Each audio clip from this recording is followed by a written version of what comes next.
सुन भाई चाचा ना भतीजा। जी हां, देश की राजनीति इस सवाल से शुरू हुई कि महाराष्ट्र में सरकार चला रही शरद पवार की एनसीपी में किसका सिक्का चलेगा, शरद पवार का या भतीजे अजीत पवार का। उप मुख्यमंत्री की कुर्सी से इस्तीफे के बाद अजीत ने चाचा के सामने अपनी ताकत दिखाने में कोई कसर नहीं छोड़ी। फिलहाल फैसला अजीत के खिलाफ गया है, उन्हें जाना ही होगा, लेकिन उन्होंने यह जता दिया कि उनकी ताकत को कम करके देखना भूल होगी। इस दृश्य ने 2 दिनों से महाराष्ट्र में जारी सियासी नाटक के अंजाम को असमंजस के मकाम पर लाकर छोड़ दिया। इस नाटक के किरदार मुंबई से दिल्ली और कोलकाता तक बिखरे हुए हैं। उप मुख्यमंत्री की कुर्सी से इस्तीफे को पार्टी कितने हल्के में ले रही थी, ये प्रफुल्ल पटेल के बयान से साफ हो गया।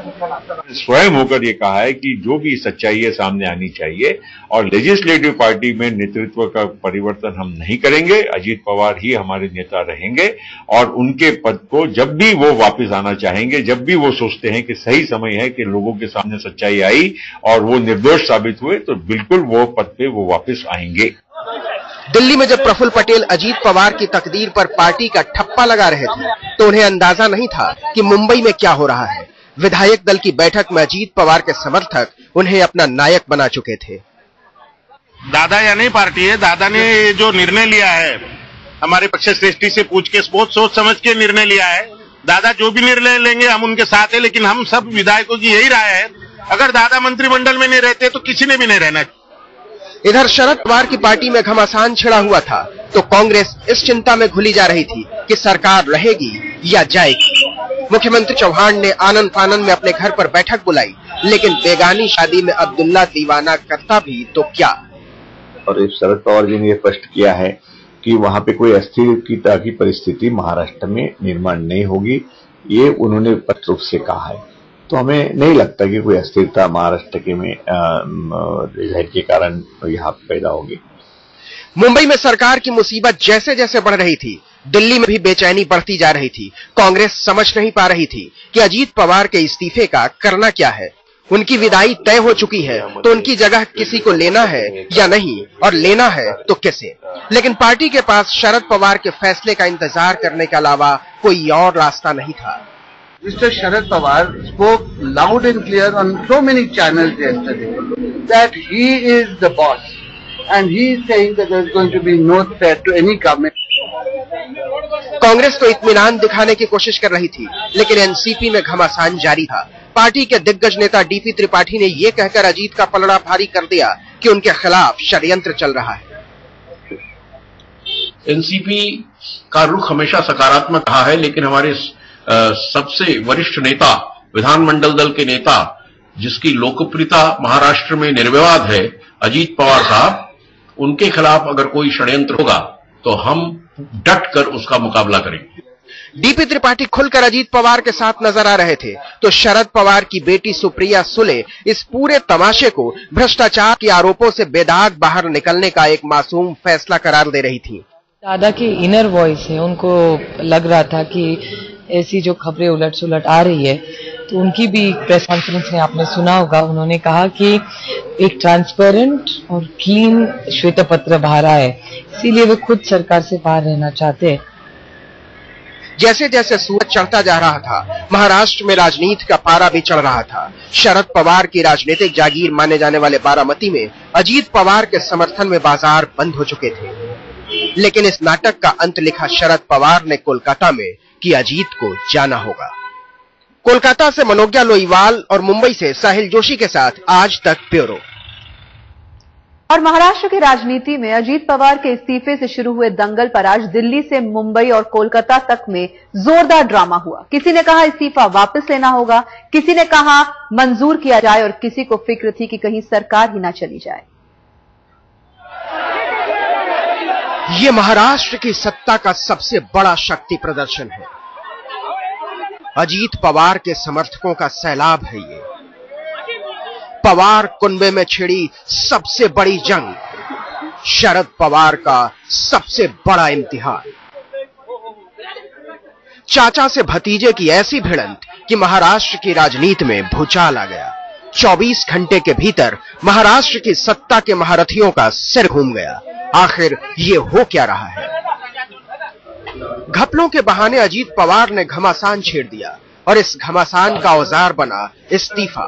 मंगलवार को अजीत पवार ने महाराष्ट्र के उप मुख्यमंत्री के पद से इस्तीफा देकर अपने इरादे जाहिर कर दिए थे, लेकिन शरद पवार जैसा दिग्गज भी अजीत के अंक गणित को समझने में नाकाम रहा।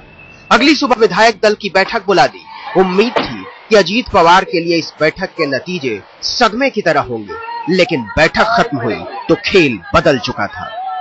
जो भावना है अजीत पवार साहब ने इस्तीफा देने के बाद ये विनंती पवार साहब से ओर से किए जाए कि अजीत पवार का इस्तीफा अजीत पवार ने वापस लिया जाए। उस पर अंतिम क्या निर्णय लेने का वो पवार साहब करेंगे और अगली मीटिंग कब करने की पवार साहब तय करेंगे। पवार साहब के साथ सभी विधायक को बात करने की है, तो उन्होंने मेरे को बोला कि तुम पवार साहब से बात करो और योग्य तारीख को पूरा करो।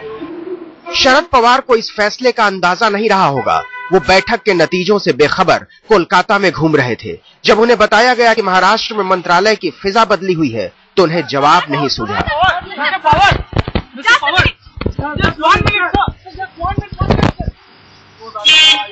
उधर महाराष्ट्र में माहौल तेजी से बदल रहा था। अजीत पवार के समर्थक मुंबई में जमा हो चुके थे और पार्टी पर शरद पवार की पकड़ ढीली पड़ती जा रही थी। हालांकि एनसीपी लगातार कहती रही कि उनकी मर्जी के बगैर पार्टी में पत्ता भी नहीं हिलेगा।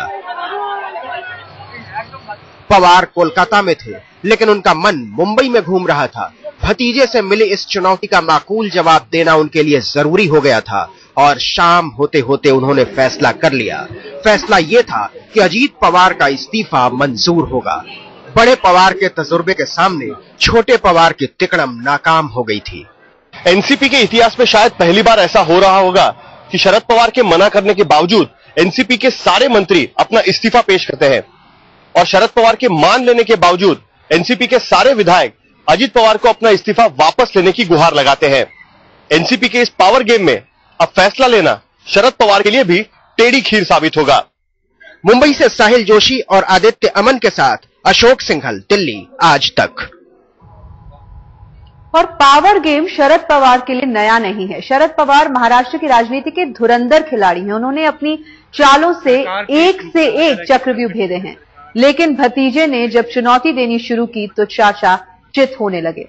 2 दिनों में दोनों के बीच दंगल की जो तस्वीरें सामने आई हैं, उसने एनसीपी के अंदर खड़ी होती दीवार को बेपर्दा कर दिया है। एक तरफ है शरद पवार तो दूसरी तरफ है उनके भतीजे अजीत पवार। अब ये अहम की लड़ाई है, ये चाचा भतीजे की लड़ाई है और ये एनसीपी के भविष्य की लड़ाई भी हो सकती है, क्योंकि शरद पवार के कहने के बावजूद एनसीपी के मंत्रियों ने इस्तीफा दिया, अजीत पवार का समर्थन किया और अब अलग अलग जगह से अलग अलग तरह की आवाजें आ रही हैं। तो क्या ये खतरे की घंटी सिर्फ एनसीपी के लिए है या कांग्रेस को भी अब चिंता करने की जरूरत हो सकती है? तो महाराष्ट्र का संकट जो है, जो महासंकट है, वो अभी खत्म नहीं हुआ है।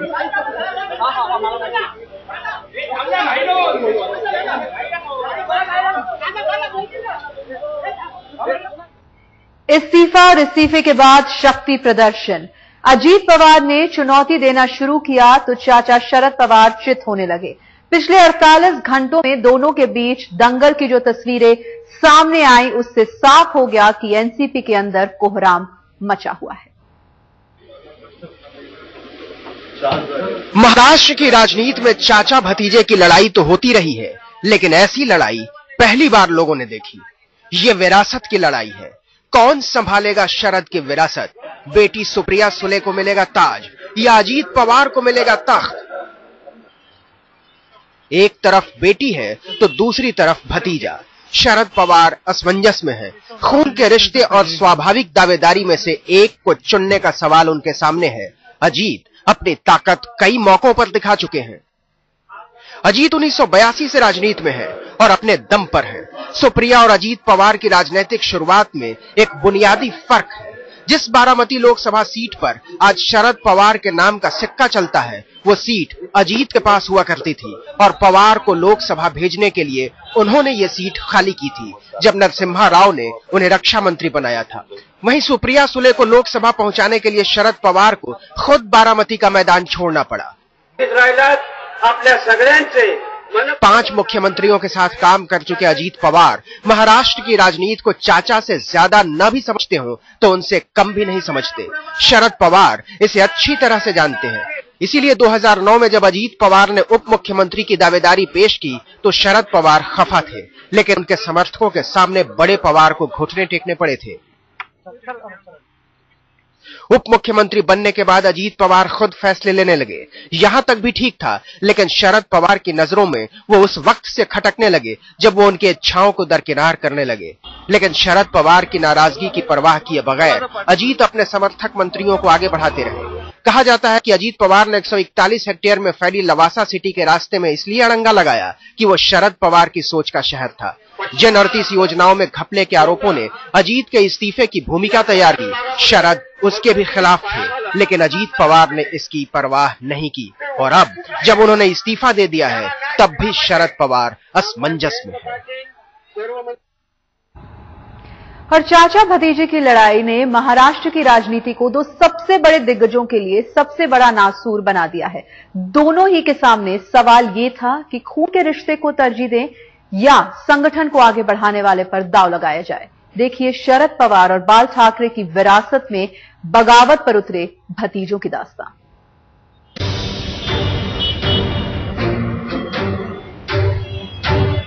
महाराष्ट्र की राजनीति का शेर कहे जाने वाले बाल ठाकरे ने इतना बेबस किसी के सामने महसूस नहीं किया होगा जितना अपने भतीजे के सामने। बेटे और भतीजे की लड़ाई ने बाल ठाकरे को बेचारा बनाकर छोड़ दिया।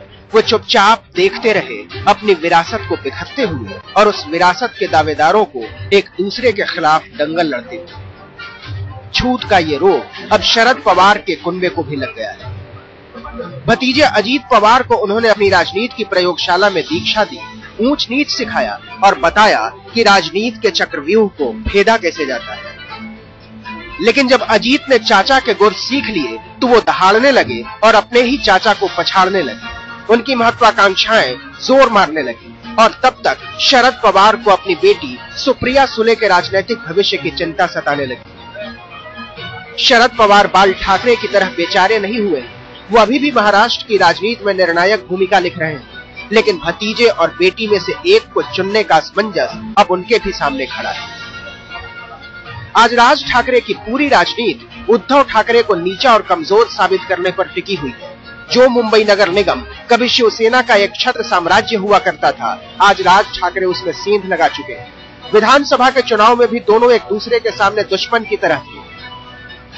अब शरद पवार के कुनबे में भी इसकी छाया पड़नी शुरू हो गई।